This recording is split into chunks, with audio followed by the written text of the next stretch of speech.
Message today is called, Who's Your Egyptian? And I know you don't have an Egyptian, but last week's message was all about how that King David recovered everything that was lost and stolen from him. And the very first thing he did when he realized that he had been in the wrong place at the wrong time with the wrong people doing the wrong thing, and he felt the conviction of God in his heart, is he stopped for a moment and he inquired of God first, believing that God would answer him. And he called and he asked to bring the ephod to him, which was a priest's garment, saying that I believe that I can ask God, and I believe that I serve a God who answers. And then as he went, he got the word to follow and overtake the Amalekites. And as he did, he didn't know which way to go. And he came down to a valley, and he found a slave that was left for dead by the army that had taken his family. And that Egyptian slave who was left there, they stopped, they cared for him, didn't really know exactly what was happening. But in the course of caring for and ministering to this one who was left behind, he found out that that one was God's total answer for where to go, who to talk to, how far they had to go, how they could achieve victory. All through stopping and connecting with someone who they had no idea that he would really be the unknown, unsung hero of that day, placed in their path by God. So let me ask you again today, who's your Egyptian? Who's somebody that's been placed in your path by God? And how can you receive that person in your life as not just a friend, but someone who God has sent in order to accomplish his will in your life, in your family's life, in people around you? We tend so often to select friends based on that we like them and we like to do the same things, and that's fine and that's good. But who's your Egyptian means this. It means on your way to do what God told you to do, as you're risking everything to follow God's plan for your life. Keep your eyes open for the person that you don't see, the person that you didn't know was going to be there. That means you don't have to do it all on your own, and you don't have to wander around looking for the answer. That God is sending people not just for you, but to accomplish his will and his purpose around you. And that's really the question behind all this. Are you desperate enough to say, God, what's your kingdom's purpose right now? We can get so comfortable. David went through this desperate time, went through this time of losing everything, his city being burned, realizing that he was on the wrong side. But then he got desperate enough to say, God, I want my life to be about your work. I want my life to be about your will. He didn't stop and go to divinity school to become a clergy of that day and become a priest. He didn't stop and do that. He took the sword in his hand and the ephod that was available, and he just started going after the risk that many people would have never gone after. And on your way to the risk, to risk things that you're thinking now, could I even risk it? Could I even try that? What is it that you haven't even told people that you're willing to try? That you could go public with? And can you, in that moment, believe that God's going to have an Egyptian on the path for you? So we're going to walk through this today. And it's going to be the ABCs. And so say it with me, say acknowledge. Say acknowledge. Acknowledge who's already in your life. Turn to the person next to you and say, thank you for being in my life. as they speak to the little newborn infant here on the front row. Thank you for being on my life. Here's a good assignment, right? Here's a good assignment. What if today, this afternoon, you took that phone and you just sent these words to 5 people? Thank you for being in my life. I'm not asking you for anything right now. I'm not really thanking you because you helped me move or you helped me whatever. But to open that door a little bit, to send that message to 5 people today or this week, just thank you for being in my life. Does it make you feel just a little bit vulnerable to do that? Because you're not thanking them for a task, you're thanking them for who they are. You're thanking them for choosing you. King David, long before this passage in 1 Samuel 30, let's go back 10 chapters to 1 Samuel 20, to David's best friend Jonathan. And Jonathan made David swear again by his love for him. For he loved him as he loved his own soul. In this passage, the story behind it is that Jonathan, the son of King Saul, was helping David escape the king, Jonathan's father, who was coming unhinged and was steering the kingdom off course. And everyone knew that David was anointed the next king, and even Jonathan stepped down before David. And it's interesting because listen to this, when Jonathan gave up position and pride, he gained a lifelong friend, a friend that would defend him and be with him to the end. Listen to this. Jonathan chose God's ordained, anointed friendship over family. You ever done that? You ever had to do that?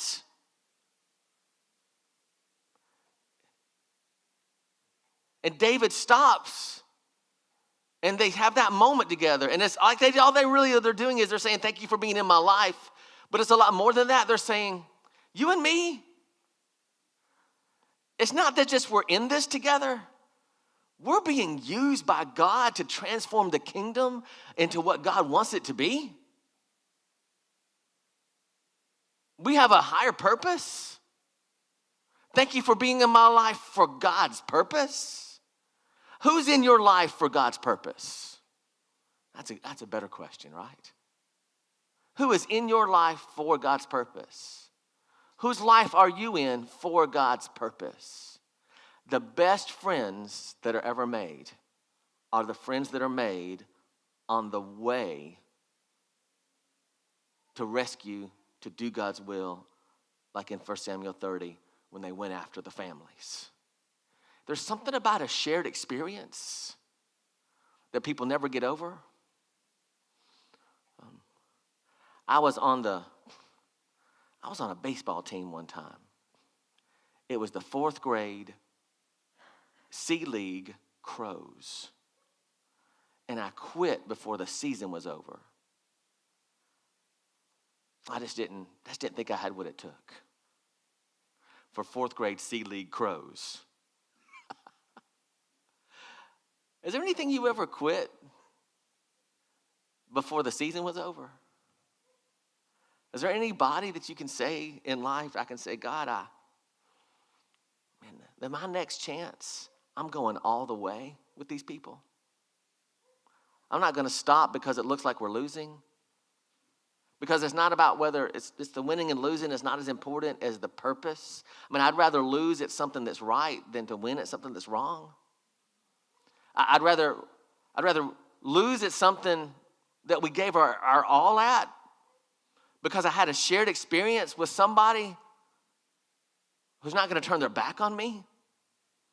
And we remember doing the right thing together. Like, just think of that for just a minute. That you remember together the experience of you doing the right thing together. Because friends that do the wrong things together, they lose what they're after and their friendship in the end. So acknowledging the people who are already in your life. Who's already there? Already there. Just think for a minute. Who's already there? We spend a lot of time looking for and looking at what we want instead of thanking God for what we have. And whatever you look for, you'll find. And so if you look for what you don't have, you'll just keep finding things you don't have. If you look for who you don't have, you'll keep finding not the person you don't have, but you'll keep finding the idea of I don't have. But if you look for who you do have, you'll always find who you do have. The number one way to find something is to look for it. Acknowledge he's already in your life. And why should God even bless me or you with the Egyptian in the time of need and the time of trouble if I'm not living in gratitude and acknowledging the ones he's put in my life in the past? Acknowledge. Say the next word with it. Say broaden. Broaden your perspective for who God's sending you. And I'll go back to this passage in 1 Samuel 30. The Egyptian was somebody who was a different race, who was an immigrant, who was of a different social standing. I mean, a king and a slave. Different race, an immigrant, different social standing. Do you think any of that could apply to people that you might need in your life right now today? Because if you don't have anybody in your life of a different race, of a different nationality, or a different social standing, somebody who's maybe come here from somewhere else, if you don't have anybody like that in your life, you're missing out like on all the people except for the people you already know. Think about that. It's kind of funny. I'm missing out on all the people except the ones I already know.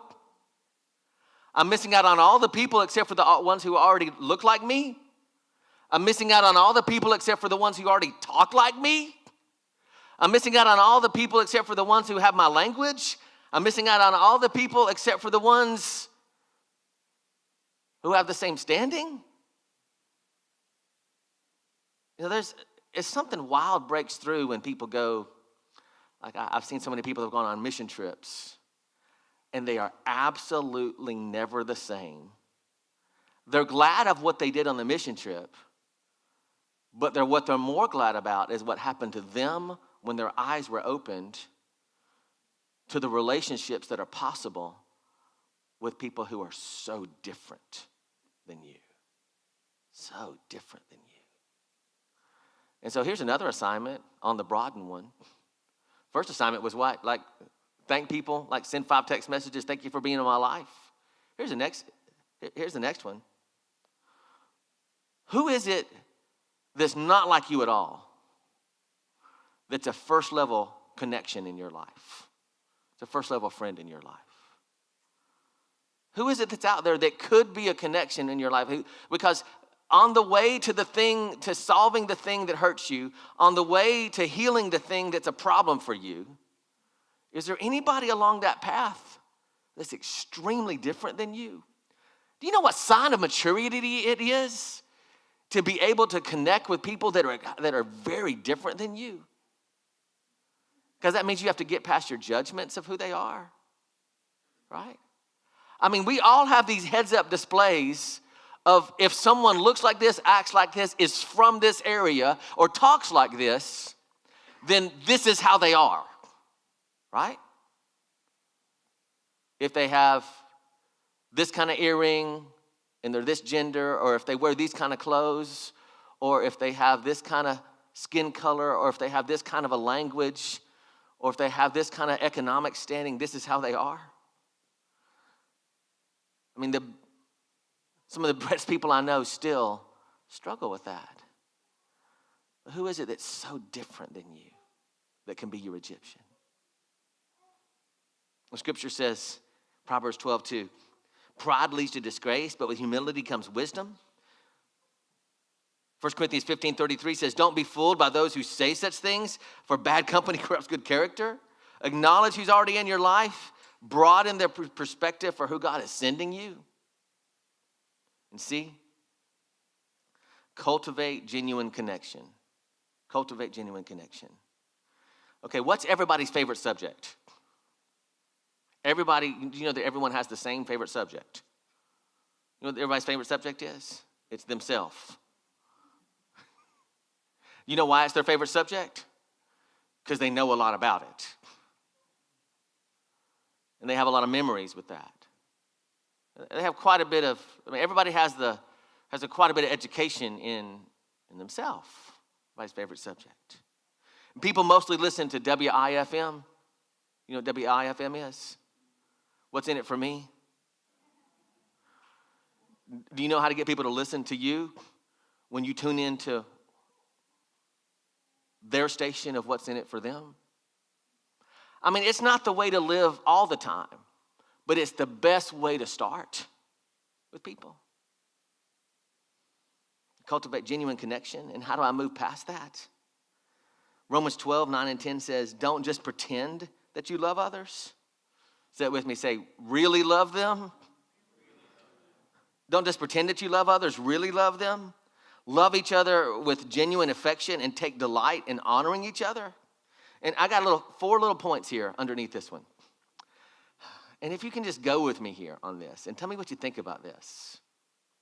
Number 1, launch a question. You know, we're losing in our society, some through social media, some through just the affluence of people's lives. But you know that in many situations, we're losing the ability to make just real, human, genuine connections. Have you ever noticed that? And there's a lot of people that talk a lot, and it's about this thin, right?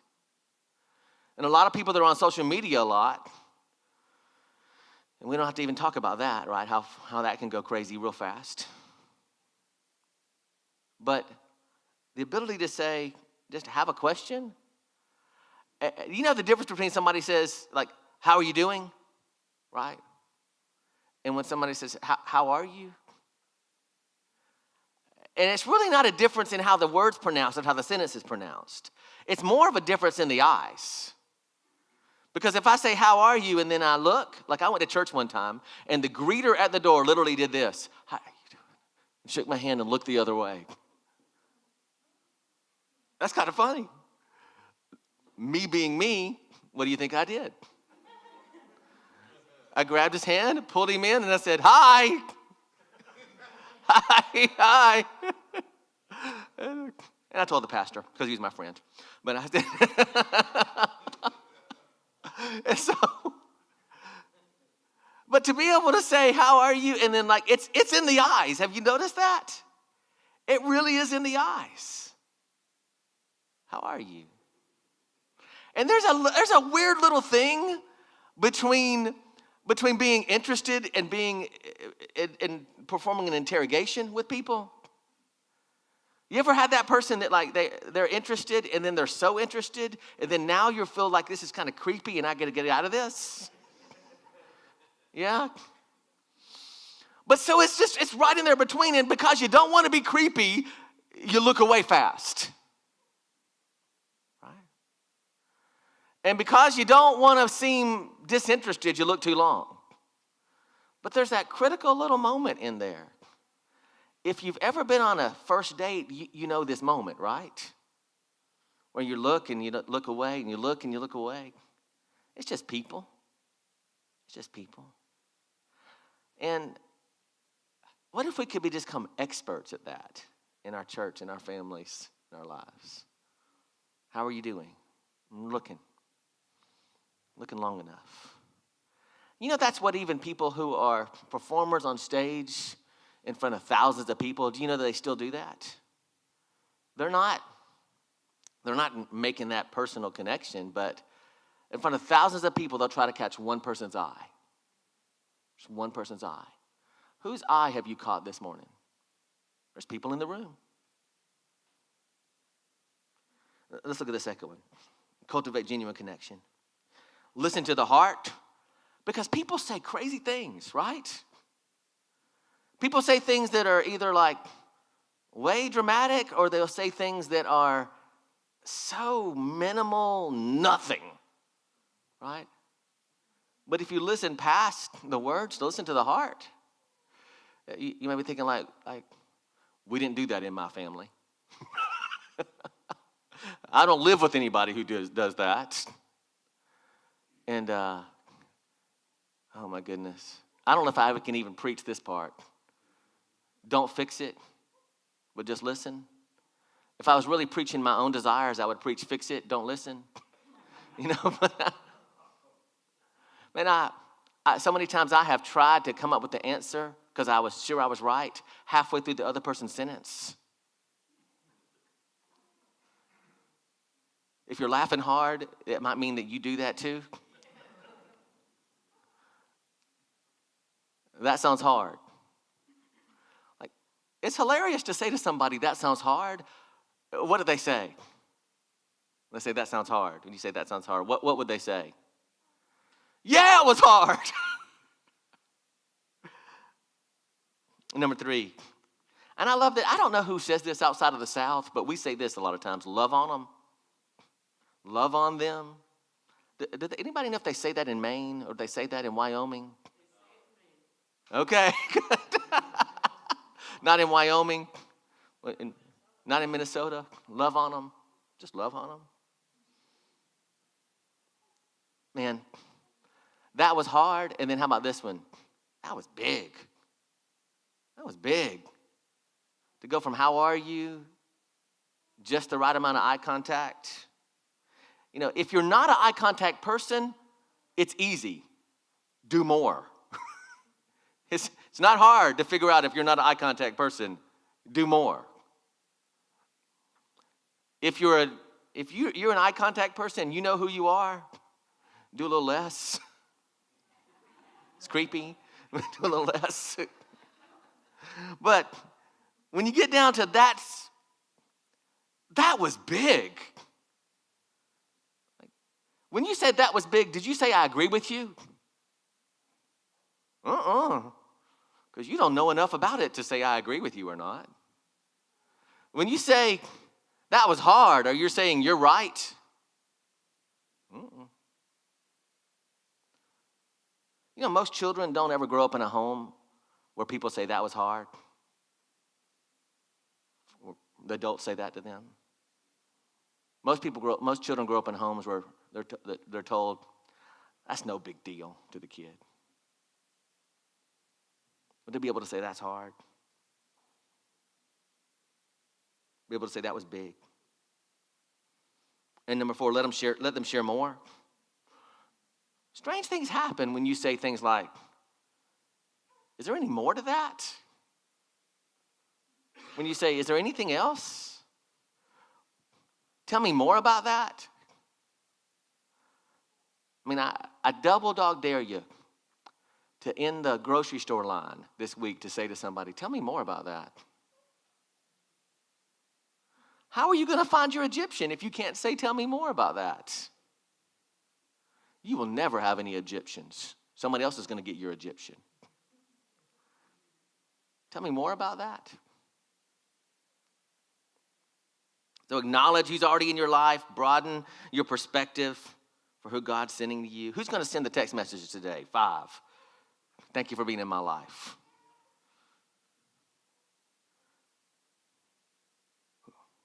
Broaden the perspective. Cultivate genuine connection. And dare to risk deep with a few. Now, here's where I'm going to make a differentiation. All this so far is, what is it? This is looking for your Egyptian. Dare to risk deep with a few is what to do after you find them. Here's a big deal. A lot of people get burned out on people. There was a lady 2 doors down from my house. When the kids were growing up, we knocked on her door. She came to the door. We wanted to meet the neighbors, and the kids had a little plant or a gift for her. So, I thought we met everybody else. It was a year or 2 after living there. We met everybody else, and we never met this one lady. In fact, we never even saw her. And we knocked on the door. She opened the door, and we said, we just want to meet you. She literally said, I've never heard it so direct. She said, I have met enough people in my life.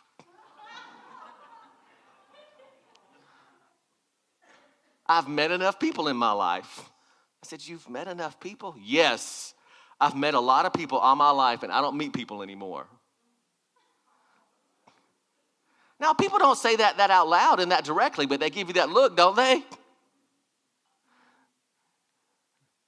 They're not giving creepy eye contact. They're giving zero eye contact. Dare to reach deep with a few.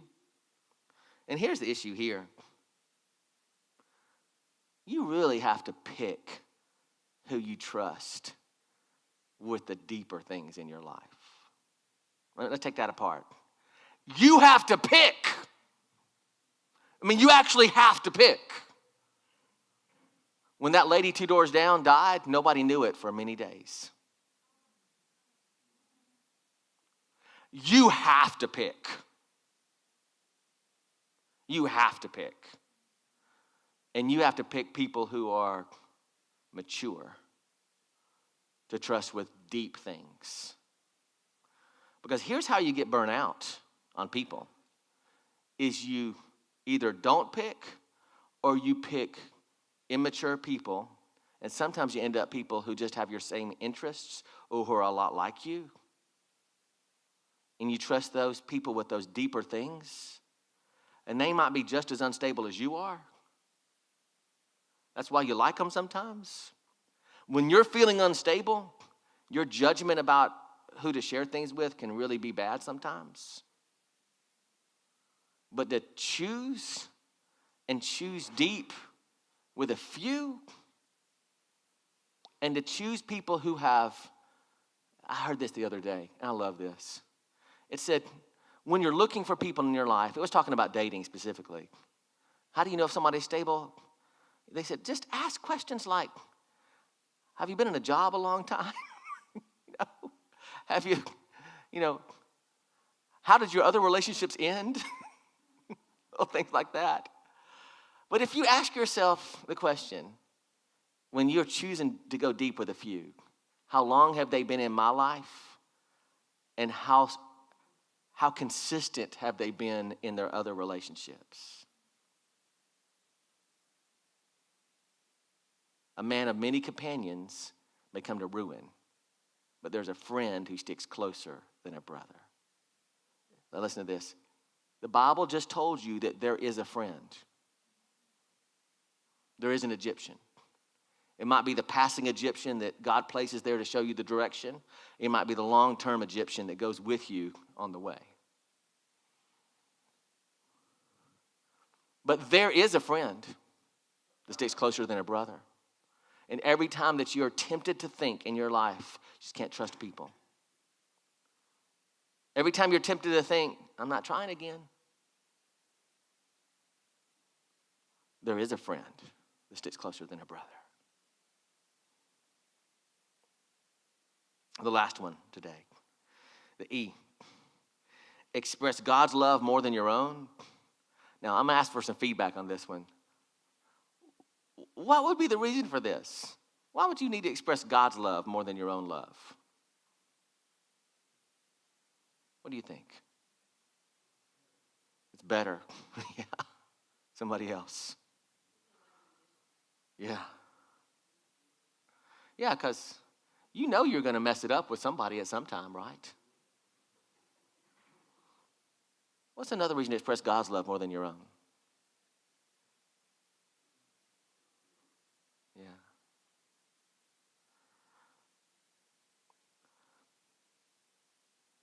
No matter what you do, you're going to let people down at some point in your life. You got faults, and if you ever let somebody get close to you, they're going to see them. And in those moments, if you've been pointing people to God more than them pointing them to yourself, God's ways, God's rules. Now, you can't bring up God at the moment you messed up. I'm sorry, you're not a politician. You can't do that, okay? You can't bring it up. You can't all of a sudden find Jesus at the moment you messed up and bring up God in that last moment, right? It's got to be all along the way. I'm sorry, that's kind of funny. I'm still laughing about that one. Because people do that. I'm not perfect. I'm the only one who's perfect. Yeah. can we try all along the way to express God's love? And you know what happens when you do that? People know that you know you're human, and they know that you know a God who's not human. People know that you know you're not God, and people know that you know God. To be able to say, dear friends, since God loved us that much, surely we got to love each other. Dear friends, when it hits the fan, can we remember that God loved us that much and surely we got to love each other? To let it be about God's will, not your will, all along the way. To let it be about God's direction. See, go back to the plan that when David found the Egyptian, he had already asked God which direction to go. And it's real hard to find the right people when you're on the wrong path. But it's real easy to find the right people when you're on the right path. It's real hard to find the right people when you're on the wrong path. But it's real easy to find the right people when you're on the right path. And to be able to come down and go inside of yourself and say, God, I am moving towards my purpose. And if it's not this Egyptian, it's going to be a next one. And if it's not this person, it's going to be the next one. There is a friend who sticks closer than a brother. There is. And then John 4:7. 1 John 4:7, dear friends, let us continue to love one another, for love comes from God. Let's stand up. God, I ask you today in this moment, in this church, God, that something would powerfully take hold from your word today. God, bring me the ephod, which is, I'm talking to God about this. Bring me my way to connect with God. Bring me my way to hear from God. And in this altar moment, God, I pray you'd bring every person here, God, their way in your will to hear from you about the concerns and the directions of their life. If you say with me today, bring me the ephod. If you're trying to say with me today, God, I've got a situation I need to hear you about. I've got a situation I need to hear from you about. And you want prayer for that. Will you just lift up your hand? Nobody's looking around. If you, God, I've got a situation I need to hear from you about. I got both of them up myself. God, I've got a situation I need to hear from you about. Anybody else? God, I've got a situation I need to hear from you about. Bring me the ephod. Bring me the ephod. I'm going to do what I know how to do to connect with the one who knows everything. I've got a situation I need to hear you about, God.